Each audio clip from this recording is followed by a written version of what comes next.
మా latest videos కోసం మా ఈ తెలుగు న్యూస్ ఛానల్ సబ్స్క్రైబ్ చేసి గంట సింబల్ యాక్టివేట్ చేసుకోండి.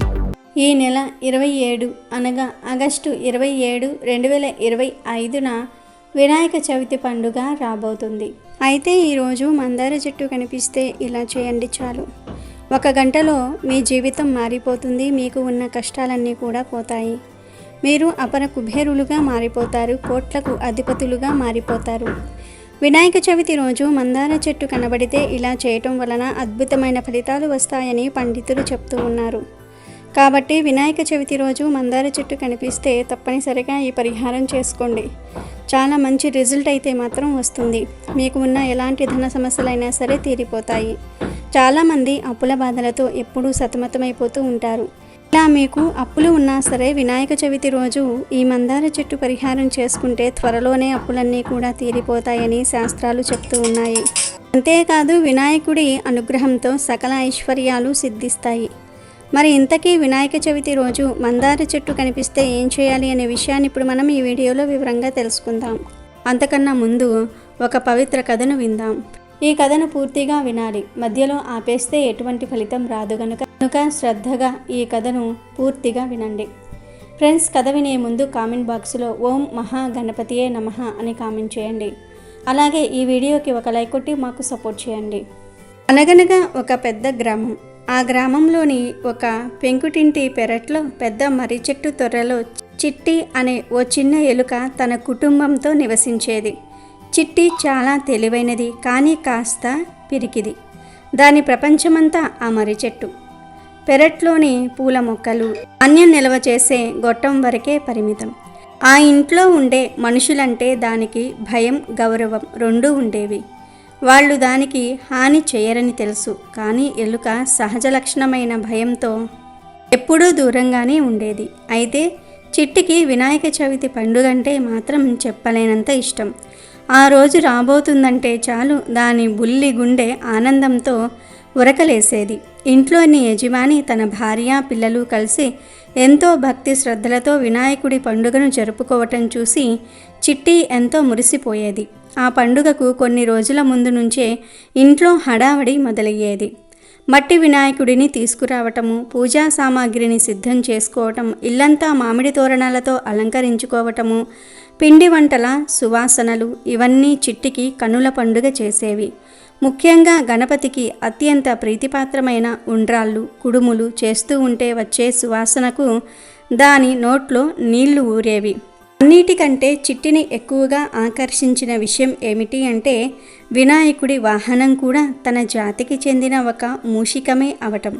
ఆ వినాయకుడి ప్రతిమ దగ్గర తనలాంటి ఓ ఎలుక వినయంగా నిల్చుని ఉండటం చూసి చిట్టి గర్వంతో ఉప్పొంగిపోయేది. ఆహా, ముల్లోకాలను ఏలే ఆ గణనాథుడి సేవ చేసే భాగ్యం మా జాతికే దక్కింది, మేమెంత అదృష్టవంతులం అని అనుకునేది. ప్రతి సంవత్సరం మనుషులు చేసే పూజను తన త్వరలో నుంచి దొంగచాటుగా చూస్తూ ఆనందించేది. వాళ్ళు చదివే మంత్రాలు, చెప్పే కథలు, పాడే పాటలు విని తన్మయత్నానికి లోనయ్యేది.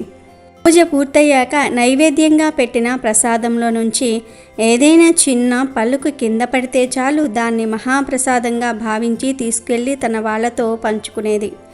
అయితే ఈ ఏడాది చిట్టి మనసులో ఓ కొత్త బలమైన కోరిక పుట్టింది. ఎప్పుడూ మనుషులు చేసే పూజను చూడటమేనా? వాళ్ళ ప్రసాదం కోసం ఎదురు చూడటమేనా? గణపతికి వాహనమైన నేను నా స్వామి కోసం స్వయంగా పూజ చేయలేనా? ఈ ఆలోచన వచ్చిన క్షణమే దాని ఒళ్ళు జలతరించింది. భయంతో పాటు ఓ అనిర్వచనీయమైన ధైర్యం దాని బుల్లి దేహంలోనికి ప్రవేశించింది. ఏది ఏమైనా సరే, ఈసారి వినాయక చవితికి నేను కూడా నా స్వామికి పూజ చేసి తీరాలి, నా భక్తిని నిరూపించుకోవాలి అని గట్టిగా సంకల్పించుకుంది. ఈ విషయం తన తోటి ఎలుకలతో చెప్తే అవన్నీ పగలబడి నవ్వాయి. ఓసి పిచ్చిదానా, మనమెక్కడ పూజలెక్కడ, మనుషుల్లా మనం మంత్రాలు చదవగలమా? 21 రకాల పత్రులు తేగలమా? కొండంత విగ్రహాన్ని తెచ్చి పెట్టగలమా? మనల్ని చూడగానే తరిమి కొట్టే పిల్లిని దాటి ప్రసాదం ఎలా తేగలం? ఇది అయ్యే పని కాదు, అనవసరంగా ప్రాణాల మీదకు తెచ్చుకోకు అని హితవు పలికాయి. కానీ చిట్టి నిర్ణయం మారలేదు. దాని సంకల్పం వజ్రంలా గట్టిపడింది. అదే పెరట్లో తిరిగే ఓ గడుసు పిల్లి ఉండేది. ఈ చిట్టిని ఎప్పుడూ వేళాకోళం చేసేది. చిట్టి పూజ ఆలోచన దాని చెవిన పడింది. ఓ రోజు చిట్టి ఆహారం కోసం వెతుకుతూ ఉంటే ఆ పిల్లి దానికి అడ్డుగా వచ్చి నిల్చుని, ఏమే చిట్టి, విన్నాను నువ్వేదో పెద్ద పూజ చేస్తున్నావటగా, గణపతికి ఉండ్రాలు చేసి నైవేద్యం పెడతావంటగా. ముందు నా బారి నుంచి తప్పించుకో, ఆ తర్వాత నీ పూజ గురించి ఆలోచిద్దువులే. నీలాంటి ఓ అల్పప్రాణి పూజ చేస్తే ఆ దేవుడు చూస్తాడనే అనుకుంటున్నావా? వెళ్ళి నీ పని నువ్వు చూసుకో అని హేళనగా నవ్వింది. ఆ మాటలకు చిట్టికి బాధ కలిగినా తన పట్టుదల మరింత పెరిగింది. ఓ పిల్లి, నువ్వు చూస్తూ ఉండు, నా భక్తిలోని శక్తి ఏమిటో నీకే తెలుస్తుంది. నా స్వామి నా పూజను తప్పక స్వీకరిస్తాడు అని మనసులో అనుకుని అక్కడి నుంచి తప్పించుకుంది. వినాయక చవితి పండుగ రానే వచ్చింది. ఆ రోజు ఉదయాన్నే చిట్టి దగ్గరలో ఉన్న నీటి గుంటలో మునిగి తనను తాను శుభ్రం చేసుకుంది. ఇప్పుడు పూజకు కావలసిన సామాగ్రిని సేకరించటం అసలైన సవాలు. మనుషుల్లా పెద్ద పెద్ద వస్తువులు తేవటం దానికి సాధ్యం కాదు. తన శక్తికి తగినట్లుగా, తన భక్తికి తగ్గట్లుగా వస్తువులను సమకూర్చుకోవాలి. మొదటగా విగ్రహం కావాలి. ఎక్కడ దొరుకుతుంది? పెరడంతా వెతకగా తులసికోట దగ్గర వర్షానికి తడిసి నునుపు తేలిన ఓ చిన్న గులకరాయి కనిపించింది. ఆశ్చర్యంగా ఆ రాయి అచ్చం తొండం ఉన్న వినాయకుడి ఆకారంలో ఉంది. దాన్ని చూడగానే చిట్టి ఆనందానికి అవధుల్లేవు. ఆ స్వామియే నా కోసం ఈ రూపాన్ని పంపాడు అనుకుని దాన్ని అతి కష్టం మీద తన దంతాలతో పట్టుకుని మర్రి చెట్టు కింద ఓ శుభ్రమైన ప్రదేశానికి చేర్చింది. ఇక పత్రులు కావాలి. మనుషుల్లా 21 రకాల ఆకులు తేవటం అసాధ్యం. కానీ గణపతికి గరిక అంటే ఎంతో ఇష్టమనే దానికి తెలుసు. దాంతో పెరట్లో పచ్చగా పెరిగిన గరిక పరకలను కొన్నిటిని సేకరించింది. పూల కోసం వెతకగా ఓ మందార చెట్టు కింద రాలిపడిన ఓ అందమైన ఎర్రటి పువ్వు రేకు కనిపించింది. అదే చాలు మహాప్రభో అనుకుని దాన్ని కూడా చేర్చింది. పసుపు కుంకుమ కోసం వంటింట్లోకి వెళ్ళే సాహసం చేయలేదు. కానీ పూజగదిలో నుంచి గాలికి ఎగురొచ్చి పడిన పసుపు కుంకుమ రేణువులను అతి జాగ్రత్తగా ఓ చిన్న ఆకులో పోగి చేసింది. అక్షింతల కోసం ధాన్యం గొట్టంలో నుంచి కింద పడిన 2 వరిగింజలను తెచ్చుకుంది. దీపం ఎలా? ఓ పురుగుల పెట్టిలో నుంచి ఎవరో పడేసిన అగ్గిపుల్లల్లోని ముందు భాగాన్ని తీసుకువచ్చి దాన్ని వెలిగించే ఉపాయం కోసం ఆలోచించసాగింది. అన్నిటికన్నా కష్టమైనది నైవేద్యం. ఇంట్లో ఘుమఘుమలాడుతూ ఉండ్రాళ్ళు సిద్ధంగా ఉన్నాయి. కానీ వంటింట్లోకి వెళ్ళటం అంటే పిల్లి నోటికి చిక్కటమే. అయినా చిట్టి భయపడలేదు. నా స్వామి కోసం ఈ ప్రమాదానికి నేను సిద్ధం అనుకుని గోడ పక్క నుంచి మెల్లగా వంటింట్లోకి ప్రవేశించింది. అక్కడ ఓ పళ్ళెంలో కొండల్లాంటి ఉండ్రాళ్ళు ఉన్నాయి. వాటిని చూసి నోరూరినా తన లక్ష్యాన్ని మరవలేదు. సరిగ్గా అదే సమయానికి పిల్లి అటుగా వచ్చింది. చిట్టిని చూసి దాని కళ్ళు మెరిశాయి. దొరికావా దొంగ ఎలుక, నీ పూజ సంగతి ఇప్పుడే తేలుస్తాను అంటూ దాని మీదకు లంఘించింది. చిట్టి చాకచక్యంగా తప్పించుకుని పాత్రల కింద సామాను సందుల్లో దాక్కుంటూ పిల్లిని 30 తిప్పలు పెట్టింది. ఈ గందరగోళంలో యజమానురాలు పళ్ళెం తీస్తూ ఉండగా దాని అంచుకు ఉన్న ఓ చిన్న ఉండ్రాళ్ల ముక్క జారి కింద పడింది. చిట్టికి కావాల్సింది అదే. పిల్లి దృష్టి మరల్చి మెరుపు వేగంతో ఆ ప్రసాదం ముక్కను నోట కరుచుకుని బయటకు పారిపోయి వచ్చింది. ఆ చిన్న ముక్క దానికి ఓ పెద్ద కొండలా అనిపించింది. దాన్ని అతి కష్టం మీద తన పూజా స్థలానికి చేర్చింది. ఇప్పుడు అన్నీ సిద్ధంగా ఉన్నాయి. ఒక చిట్టి మర్రి చెట్టు కింద ఓ శుభ్రమైన ఆకుపై తన బుల్లి వినాయకుడిని ప్రతిష్ఠించింది. గరికతో పువ్వు రేకుతో అలంకరించింది. పసుపు కుంకుమలతో బొట్లు పెట్టింది. వరిగింజలతో అక్షింతలు చేసింది. తనకు తెలిసిన భాషలో మనుషులు చేసే మంత్రాలను అనుకరిస్తూ కీం కీం కీం గణపతియే నమః కీం కీం అంటూ తన చిన్ని గొంతుతో ప్రార్థించింది. తన కష్టాన్ని, తన భక్తిని, పిల్లితో చేసిన పోరాటాన్ని అంతా స్వామికి నివేదించుకుంది. కళ్ళు మూసుకుని ధ్యానిస్తూ ఉండగా ఒక్కసారిగా వాతావరణం మారిపోయింది. ఆకాశం నల్లటి మబ్బులతో కమ్ముకుపోయింది. ఉరుములు మెరుపులతో భీకరమైన వర్షం మొదలయ్యింది. చిట్టి పూజ చేస్తున్న ప్రదేశంపై నీటి ధారలు పడటం మొదలైంది. అయ్యో, నా పూజకు ఆటంకం కలిగిందా? నా స్వామికి నా సేవ నచ్చలేదా అని చిట్టి కంగారు పడింది. తన పూజా సామాగ్రి, ముఖ్యంగా అతి కష్టం మీద తెచ్చుకున్న నైవేద్యం నీటిలో కొట్టుకుపోతుందేమోనని భయపడింది. మరో ఆలోచన లేకుండా ఆ బుల్లి విగ్రహానికి, ప్రసాదానికి అడ్డంగా తన శరీరాన్ని పెట్టి వాటిపై వర్షం పడకుండా కాపాడడానికి ప్రయత్నించింది. వానదెబ్బకు దాని శరీరం తట్టుకోలేకపోయినా, చలికి వణికిపోతున్నా అది తన పట్టు వీడలేదు. ఈ దృశ్యాన్నంతా దగ్గరలోని ఓ పొడి ప్రదేశంలో కూర్చుని గమనిస్తుంది పిల్లి. మొదట దానికి నవ్వొచ్చింది. చూడు దీని పిచ్చి, ఈ వానలో తడిసి చావడానికే దీనికి పూజ కావాల్సి వచ్చింది అని అనుకుంది. కానీ సమయం గడిచే కొద్దీ చిట్టిలోని ఆ మొండి ధైర్యం, ఆ అచంచలమైన భక్తిని చూసి పిల్లి మనసులో ఏదో తెలియని మార్పు మొదలైంది. ఒక చిన్న ఎలుక తన ప్రాణాలను పణంగా పెట్టి తను నమ్మిన దేవుడి కోసం ఇంతలా తప్పించిపోవటం దాన్ని కదిలించింది. దానిలోని క్రూరత్వం స్థానంలో జాలి, హేళన స్థానంలో గౌరవం మొలకెత్తాయి. ఇంతలో ఓ పెద్ద అరటి ఆకు గాలికి కొట్టుకొచ్చి పిల్లి దగ్గర పడింది. ఇంకేమీ ఆలోచించకుండా పిల్లి మెల్లగా ఆ ఆకును తన నోట కరుచుకుని చిట్టి పూజ చేస్తున్న చోటుకు వచ్చింది. భయంతో వణికిపోతున్న చిట్టి పిల్లిని చూసి ఇక నా పని అయిపోయింది, నన్ను తినడానికే వచ్చింది అనుకుని కళ్ళు మూసుకుంది. కానీ ఆశ్చర్యం, పిల్లి దాన్ని ఏమీ చేయలేదు. బదులుగా ఆ పెద్ద అరటి ఆకును ఒక గొడుగులాగా చిట్టికి, దాని బుల్లి వినాయకుడికి వర్షం తగలకుండా అడ్డుగా పట్టింది. ఆ దృశ్యం చూసి అక్కడే ఉన్న చీమలు, పురుగులు, పక్షులు అన్నీ ఆశ్చర్యపోయాయి. జన్మ వైరులైన పిల్లి, ఎలుక ఒకరికొకరు సహాయం చేసుకోవటం ప్రకృతికే వింతగా అనిపించింది. పిల్లి సహాయంతో చిట్టి తన పూజను కొనసాగించింది. కాసేపటికి వర్షం తగ్గింది. ఆకాశం నిర్మలంగా మారి ఆ సూర్యభగవానుడు తన లేత కిరణాలను ఆ ప్రదేశంపై ప్రసరింపచేశాడు. ఆ కిరణాలు పడగానే చిట్టి పూజిస్తున్న ఆ చిన్న గులకరాయి విగ్రహం నుండి ఓ అద్భుతమైన కాంతి పుంజం వెలువడటం మొదలైంది.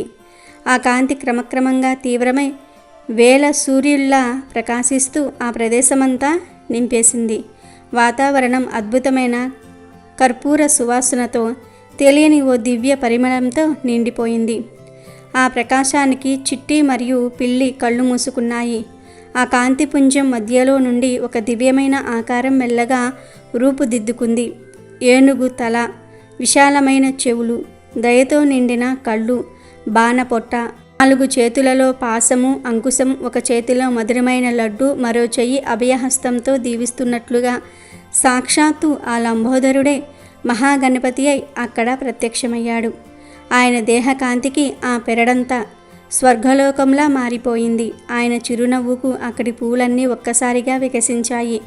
ఈ అద్భుత దృశ్యాన్ని కళ్ళు తెరిచి చూసిన చిట్టికి నోటమాట రాలేదు. భయం, ఆశ్చర్యం, ఆనందం కలగలిసిన భావోద్వేగంతో అది నిశ్చేష్టంగా నిలబడిపోయింది. తను ఎవరి కోసమైతే ఇంతగా తపించిందో ఆ స్వామియే తన కళ్ళ ముందు ఉన్నాడన్న నిజాన్ని అది నమ్మలేకపోయింది. దాని బుల్లి గుండె వేగంగా కొట్టుకోసాగింది.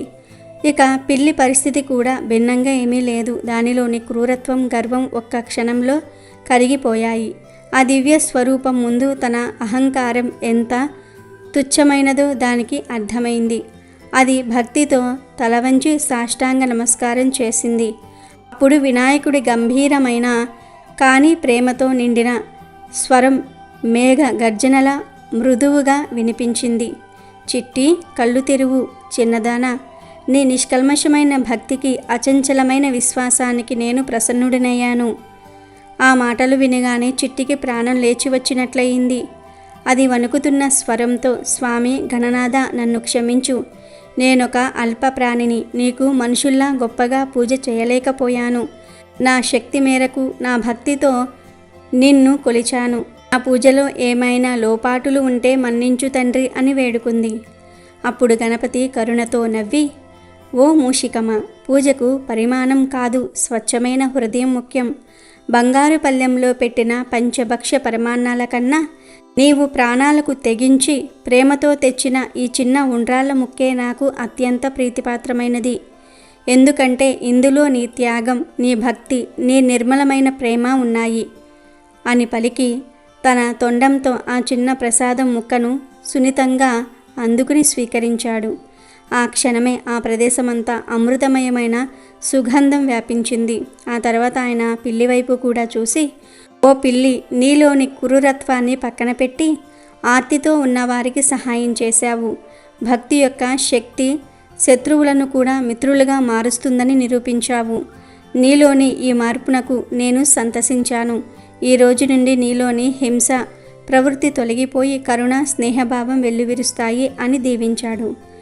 చివరిగా చిట్టి వైపు తిరిగి, చిట్టి, నీ భక్తి ఈ లోకానికి ఒక ఆదర్శం. భగవంతుడిని చేరడానికి ధనం, హోదా, రూపం అవసరం లేదని, కేవలం ఆర్తితో కూడిన పిలుపు చాలని నీవు నిరూపించావు. నా వాహనమైన మూషిక జాతి గౌరవాన్ని నిలబెట్టావు. నీ కోరిక నెరవేరుతుంది. నీ పూజను నేను సంపూర్ణంగా స్వీకరించాను.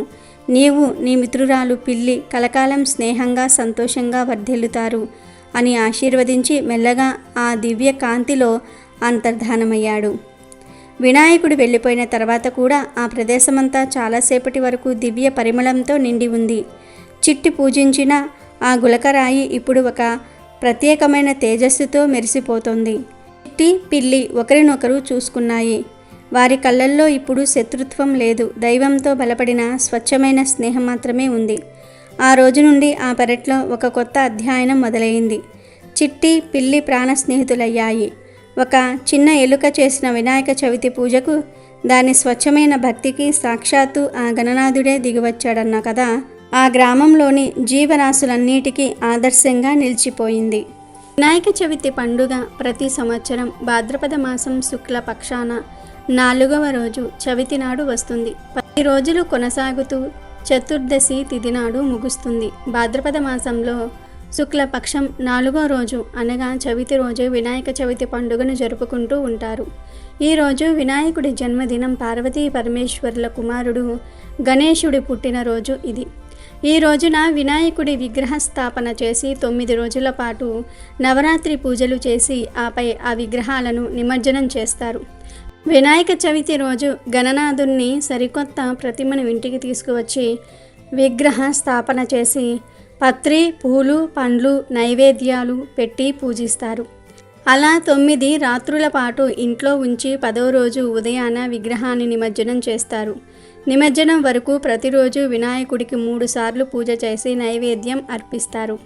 కేవలం ఇళ్లల్లోనే కాదు, కాలనీల్లో అందరూ కలిసి దేవాలయాల దగ్గర వివిధ ప్రముఖ ప్రదేశాలలో ఇలా వినాయక మండపాలను ఏర్పాటు చేసి 3 లేదా 5 లేదా 7 లేదా 9 రోజుల పాటు పూజలు నిర్వహిస్తారు. ఈ 9 రోజుల పాటు చేసే పూజను గణేశ నవరాత్రులు అనే పేరుతో పిలుస్తారు. వినాయక చవితి రోజు గణపతికి ఎలాంటి పూలు సమర్పిస్తే సంవత్సరం మొత్తం గణపతి అనుగ్రహం లభిస్తుందో ఈరోజు ఈ వీడియోలో తెలుసుకుందాం. వినాయక చవితి అనేది హిందువుల ముఖ్య పర్వదినం.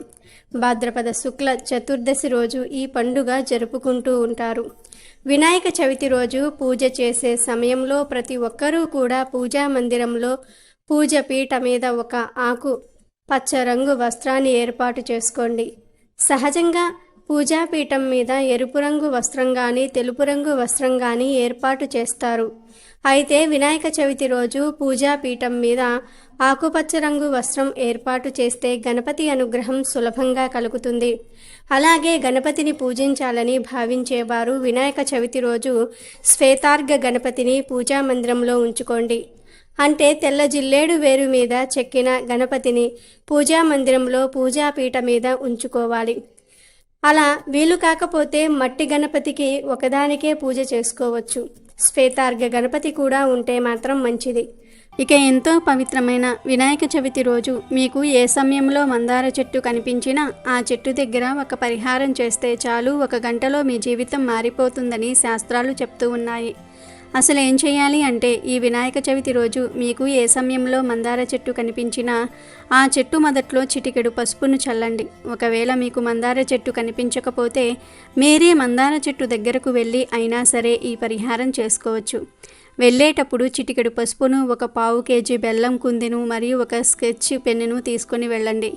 ముందైతే మందార చెట్టు మొదట్లో చిటికెడు పసుపును చల్లండి. ఆ తర్వాత బెల్లం కుందెను తీసుకుని దాని మీద స్కెచ్ పెన్తో మీ కోరికను రాయండి. అంటే అప్పుల బాధలు ఉంటే నా అప్పులు తీరిపోవాలి అని, సంపాదన పెరగాలని ఉంటే నా సంపాదన పెరగాలని, ఆరోగ్య సమస్యలు ఉంటే నా ఆరోగ్యం బాగుండాలని, ఇలా మీకు ఏ కోరికలు ఉంటే ఆ కోరికను బెల్లం కుంది మీద రాయండి. తర్వాత ఈ బెల్లం కుందెను మీ 2 చేతులతో పట్టుకుని మందార చెట్టు చుట్టూ 3 ప్రదక్షిణలు చేయండి. అలా ప్రదక్షిణలు చేసేటప్పుడు కూడా మీ మనసులో కోరికను చెప్పుకోండి. ప్రదక్షిణలు చేసే వీలు లేకపోతే ఆత్మ ప్రదక్షిణ చేసుకోండి. ఆ తర్వాత మందార చెట్టు మొదట్లో చిన్న గొయ్యను తీసి ఆ గొయ్యలో ఈ బెల్లం ముక్కను పాతిపెట్టేసి వెనక్కి తిరిగి చూడకుండా ఇంటికి వచ్చేయండి. ఇంట్లోకి వెళ్లే ముందు కాళ్ళు చేతులు కడుక్కొని వెళ్ళండి. ఇలా ఈ చిన్న పరిహారం చేశారంటే గంటలోనే మీకు ఫలితాలు వచ్చేస్తాయి. మీ సమస్య నుండి బయటపడే మార్గం తెలుస్తుంది. జీవితం అద్భుతంగా మారిపోతుంది. అప్పులు, కష్టాలు, సమస్యలు అన్నీ పోతాయి. మీరు అపర కుబేరులుగా మారిపోతారు. మందార చెట్టుకు అంత శక్తి ఉంది. మందార మొక్క పూలు పూస్తే చూడడానికి చాలా అందంగా ఉంటుంది. ఈ మొక్క ఎన్ని పూలు పూస్తే అంత సంపద మన ఇంట్లోకి వస్తుందని పెద్దలు చెప్తూ ఉంటారు. దేవతా పూజకు కూడా మనం మందార పూలను ఉపయోగిస్తూ ఉంటాము. దేవతా వృక్షాలలో మందార చెట్టుకు ప్రత్యేకమైన స్థానం ఉంది. అన్ని కాలాలలో పూలు పూస్తే ఈ మందార మొక్కను ఇంట్లో పెంచుకుంటే ఇంట్లోని వారికి ధనానికి లోటు ఉండదు. ఎర్రని మందార పువ్వులను దేవతా ఆరాధనలో ఎవరైతే వినియోగిస్తూ ఉంటారో వారి కోరికలను భగవంతుడు తప్పక నెరవేరుస్తాడని పురాణాలలో చెప్పబడింది. ఎర్ర మందారం చెట్టును ఇంట్లో పెంచి బయటకు వెళ్ళేటప్పుడు ఆ మొక్కను చూస్తూ బయటకు వెళ్ళటం వల్ల అంతా శుభమే కలుగుతుంది. చెట్టంతా పూలు పూసిన మందార చెట్టును చూస్తే మనసంతా ఎంతో ఆహ్లాదకరంగా మారుతుంది. కనుక వినాయక చవితి రోజు మందార చెట్టు కనిపిస్తే తప్పనిసరిగా ఈ పరిహారాన్ని చేసి శుభ ఫలితాలను పొందండి. అలాగే వినాయకుణ్ణి మందార పూలతో పూజించండి. సకల ఐశ్వర్యాలు సిద్ధిస్తాయి. అలాగే వినాయక చవితి రోజు గణపతికి కొన్ని ప్రత్యేకమైన పుష్పాలతో పూజ చేయాలి. గణపతికి ఎరుపు అంటే చాలా ఇష్టం. అందుకే వినాయక చవితి రోజు గణపతి నామాలు చదివేటప్పుడు, పూజ చేసేటప్పుడు పత్రితో పాటుగా ఎర్ర పుష్పాలతో పూజ చేయాలి. ప్రత్యేకంగా ఎర్రటి మందార పూలతో కానీ, ఎర్రటి గులాబీ పూలతో కానీ వినాయక చవితి రోజు గణపతికి పూజ చేస్తే గణపతి అనుగ్రహం తొందరగా కలుగుతుంది. అలాగే గణపతి విగ్రహానికి చామంతి పూలమాల అలంకరించండి. శ్వేతార్ఘ గణపతికి కానీ, మట్టి గణపతికి కానీ లేదా గణపతి ఫోటోకు కానీ చామంతి పూలమాల అలంకరిస్తే గణపతి అనుగ్రహం సులభంగా కలుగుతుంది. అలాగే పూజ చేసేటప్పుడు ఎర్ర గులాబీ పూలతో, ఎర్ర మందార పూలతో పూజ చేయండి. కలువ పుష్పాలు దొరికితే ఒక కలువ పుష్పాన్ని అయినా సరే గణపతికి సమర్పించండి. వినాయక చవితి రోజు కలువ పువ్వు గణపతికి పెడితే అఖండ ఐశ్వర్యం కలుగుతుంది. అంటే వినాయకుడికి చామంతి పూల మాల వేయండి. ఎర్రటి గులాబీ పూలు లేదా మందార పూలు మరియు ఒక పద్మం పుష్పం సమర్పించండి. మీరు పెద్ద పెద్ద పూజలు చేసినా, పత్రి పూజ చేసినా కూడా ఈ పూలను సమర్పించినట్లయితే చాలా చక్కటి ఫలితం ఉంటుంది. అసలు పూజలేమీ చేయలేని వారు కూడా ఈ 2 పూలు అంటే ఎర్రటి పువ్వు, పద్మం పువ్వు స్వామివారు ముందు ఉంచి నమస్కారం చేసుకున్న అఖండ ఐశ్వర్యం సిద్ధిస్తుంది. వీడియో నచ్చితే లైక్ చేయండి, షేర్ చేయండి, బట్ సబ్స్క్రైబ్ చేసుకోవడం మర్చిపోవద్దు.